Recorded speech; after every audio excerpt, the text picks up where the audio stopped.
Les organes on chip, c'est un domaine très très intéressant pour le CSEM parce que nous pensons que ça va être le prochain passage obligé dans l'élaboration de médicaments et le test de médicaments.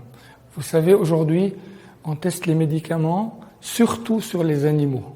Or, les tests sur les animaux sont en train de devenir éthiquement insupportables. En plus, ils ne sont pas si efficaces que ça.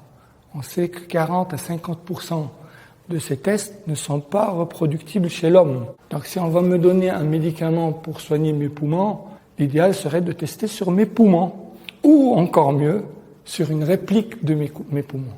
Et c'est ça les organes on chip. On va créer un organoïde à partir de cellules réelles vivantes sur lesquelles on va tester ces médicaments et épargner d'un côté les animaux et d'un autre les coûts très élevés quand un test fonctionne sur les animaux et après ne fonctionne plus sur un humain.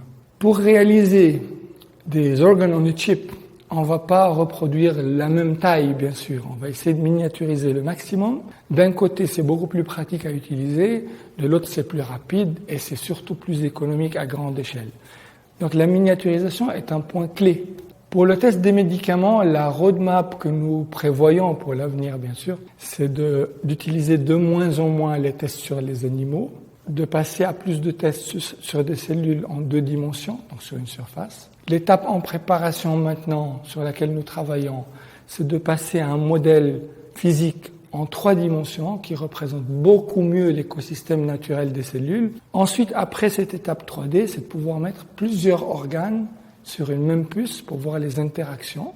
On s'approche à l'humain sur une puce. Le but ultime étant à la fin de pouvoir créer un clone digital de chaque personne. C'est l'évolution vers ce qu'on appelle le digital twin ou le jumeau numérique pour la médecine personnalisée où on pourra tester grâce à des modèles informatiques les réactions avant d'administrer un médicament à une personne.